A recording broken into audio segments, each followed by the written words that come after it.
நிலையாகும்.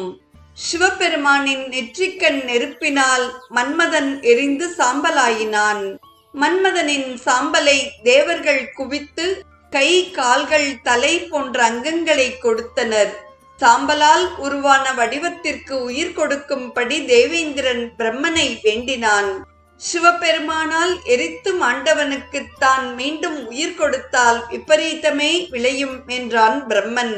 பிரம்மதேவரே, தேவர்களின் தலைவனாகிய எனது உத்தரவு. நீர் உடனே இச்சாம்பல் உருவத்திற்கு உயிரை கொடுங்கள் என்றான் இந்திரன்.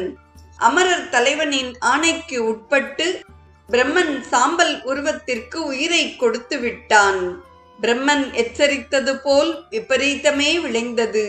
உயிர் பெற்ற சாம்பல் மன்மதனாக வரவில்லை, கொடிய அரக்கனாக வடிவெடுத்து நின்றது. அதுவே தக்க தருணம் என்று காத்திருந்த அசுரகுரு